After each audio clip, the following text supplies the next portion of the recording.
Okay, so untuk comparator ni,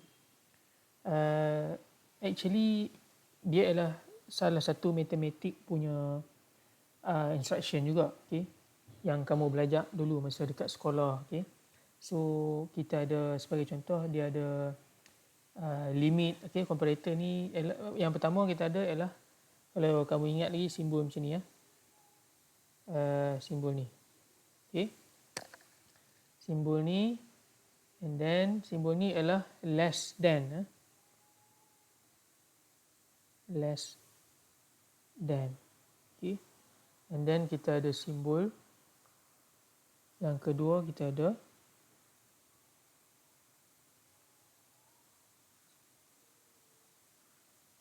okay, less than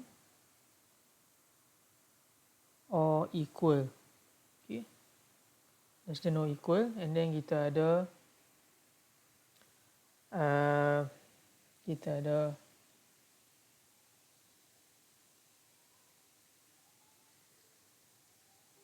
greater than,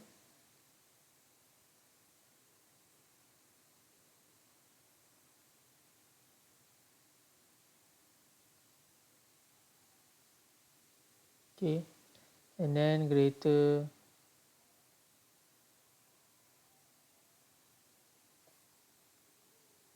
than or equal, and the last one kita ada equal, okay. So untuk fahamkan benda ni, you kena faham matematik, dia punya sifat matematik dia lah, okay. So kalau untuk less than ni, dia kena satu nombor yang kita nak uji tu dia kena kecil daripada nombor yang kita compare tu, okay. Jadi bila, kalau sebagai contoh saya nak compare 2, okay, 2 is less than 3, true. Okay, kalau 2 is less than 1, false, sebab 2 lebih besar dari 1. Kalau 2 is less than 2, okay, true or false. Okay, kalau macam ni macam mana? 2, jawapan dia apa? True or false? True. True. 2 is less than 2 is true. Siapa jawab tu? Boleh saya tahu nama?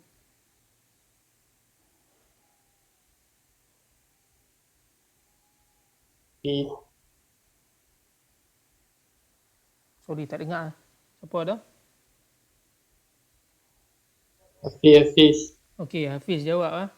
2 less than 2 is true. Hafiz jawab. Okey, tak apa. Okey, Hafiz simpan dulu jawapan tu. Thank you for the answer. Okay. So, sekejap lagi kita akan test menggunakan kita punya PLC. Okay, so this is yang dipanggil sebagai comparator yang kita nak guna. Okay. Alright, so lagi satu, kita ada lagi satu actually is not equal. Kalau untuk matematik punya simbol, not equal ni macam ni, kan? Tapi untuk Allen Bradley, not equals ni simbol dia, simbol untuk not equal sama macam ni. Okay, so this is not equal. Okay, not equal. So saya tak mau emphasize yang ni lah, sebab equal and not equal ni just a simple punya untuk faham. Okay, so saya akan emphasize on these 5 limits ataupun comparator. Okay, so now kita akan buat kita punya PLC. Okay, kita akan buat kita punya PLC.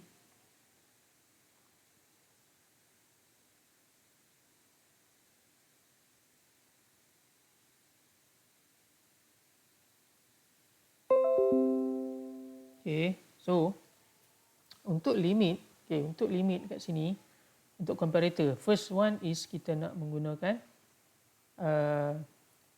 less than. Okay, so less than, kita akan buat less than kat sini.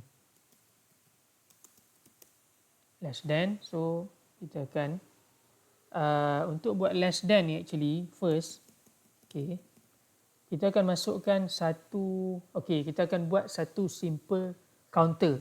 Okay, satu simple counter dekat sini, iaitu saya akan gunakan count up. Okay, saya akan gunakan count up dekat sini. That's why saya kata kamu kena faham counter sebelum kamu buat limit. Okay, so saya akan guna satu count up, dan untuk dia punya bit saya akan guna base bit. Saya tak guna sistem variable, saya akan guna base bit ni, start button yang saya buat itu. Okay. Base bit ialah bit memory, memory bit yang tak ada address. Saya akan guna start button untuk startkan saya punya, untuk count saya punya counter. Untuk reset, saya akan buat satu lagi memory bit. Okay. Reset, simply just reset. Okay. And then untuk PV, saya akan letak dia sebagai 5. Kita letak banyak sikit. Okay. So now, just macam ni. Okay. Just macam ni saja. Saya tak nak trigger apa-apa lampu. Okay. Output dia tak akan trigger apa-apa. Okay. So, and then this is kita punya, dia panggil sebagai test counter. Okay. And then saya akan masukkan rang kat bawah ni, dan saya akan buat kita punya limit, iaitu the first one ialah less than. Okay. So saya akan letak kat sini, saya akan tulis kat sini, saya akan tag kat sini less than. So saya akan drag dan drop saya punya less than punya instruction punya block. Okay, now dekat sini macam saya duk bagi tahu, sebelah kiri ialah input, sebelah kanan ialah output. Okay, so sekarang kita nak test, okay, kita nak test kita punya counter punya CV. Okay, CV, kita nak test counter kita punya CV. So kalau you tengok dekat, kita pergi dekat local variables, okay, then you tengok dekat you punya CTU1, bila you expand CTU1 you nampak CV ni ialah salah satu input juga. You boleh gunakan dia sebagai input dalam bentuk integer. Okay? Dalam bentuk integer, maknanya dia akan paparkan number integer dekat you. Okay? CV you ni dia akan paparkan number integer dekat you. Okay? So untuk CV you tak boleh guna number selain daripada integer. Maknanya dia you tak boleh guna number berbentuk float. Okay, berbentuk aksara yang lain lah, bentuk karakter yang lain, okay, bentuk numbering system yang lain. You hanya boleh gunakan integer. Okay, sebab saya nak buat contoh, that's why saya gunakan benda yang simple untuk you. Okay, so makna dia CTU1.CV ni adalah satu input yang kita boleh gunakan, kita boleh manipulatekan dia. Okay, so kita balik kepada program kita. Okay, so saya nak sekarang ni, input pertama saya ialah CV ni. Makna dia, input pertama saya ialah value CV ni. Okay, so saya akan double click dekat sini. Saya akan expand CTU1 saya akan klik CTU1.CV dan saya akan klik OK. Okay, so nampak tak? Automatically exclamation mark ni akan hilang. Sebab ni adalah error, sebab tak ada apa-apa value. So bila kita letakkan value, dia akan hilang. Dia akan accept, maknanya dia tak ada error lah. Bila kita build sekali tak ada error. Okay, so saya nak compare sekarang ni, saya nak compare input pertama saya ialah saya punya count value. Okay, count value saya.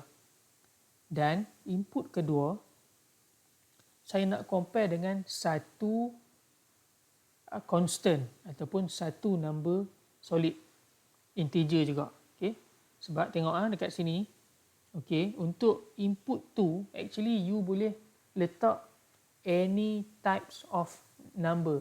Okay, integer pun boleh. Okay, you boleh letak number yang perpuluhan, float pun boleh. Any types of number you boleh letak. Okay, real number sebagai contoh, number perpuluhan, number real. So you boleh letak. Tapi disebabkan oleh kita nak compare integer yang akan dipaparkan oleh count value ni, so kita akan compare dengan integer juga. Okay, so saya akan letak dekat sini 3. Okay. Sebab saya tak mau, okay, sebagai contoh, you nak compare dengan real number. Okay. So apa yang buat ialah you double click kat sini. Okay. So you tukarkan you punya ni 3 ni kepada real sebagai contoh. Tapi kita nak sekarang ni, sekali lagi saya ulang, kita nak compare dengan integer. Sebab ctu1.cv kita ni value dia dalam bentuk integer ataupun long integer. Long integer ni integer maksimum. So kita akan compare dengan nombor yang samalah. 3 ni pun kita nak dia sebagai integer. Okay. So and then untuk output pula, okay, output hanyalah boleh dalam bentuk boolean, on dan off. Okay, so output macam biasa kita akan guna kita punya direct coil untuk trigger lampu 1. Okay, L1 kita. Okay, so ini ialah you punya contoh kita nak test kita punya less than, limit less than kita. Okay, so go ahead dan download program ni ke dalam, build dan download ke dalam you punya PLC simulator.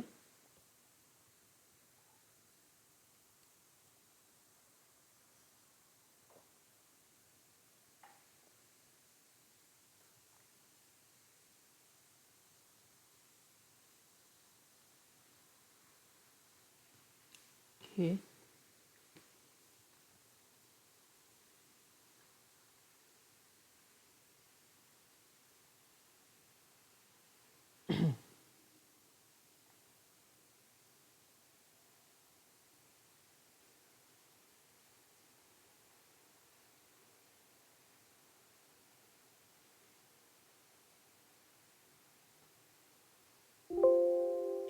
Okay, so kita tekan yes.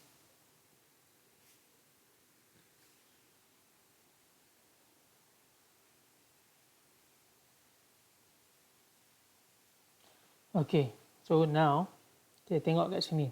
Okay, saya akan interpretkan program ni dekat kamu. So please listen carefully. Okay, now tanpa buat apa-apa, lampu light 1 saya di address output 00 ni on.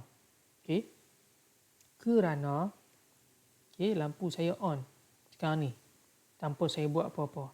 Kerana count value saya sekarang ialah kosong. Okay, so dia akan ambil count value kosong ni dan letakkan kat sini. So sekarang dia compare saya punya count value dengan 3. Okay, so 0 is less than 3. True or false? So 0 lebih kecil dari 3. True lah. That's why bila true, output saya on. Okay, output saya on. Tapi kalau kata saya trigger counter saya, okay, saya start button ni, saya trigger counter saya. Okay, 1. Okay, so 1 is less than 3. True or false? True. So still on. Okay, trigger lagi. 2. Okay, 2 is less than 3. True. Yes. 2 is less than 3. True. Betul. So masih lagi on. Okay, now saya akan trigger lagi sekali.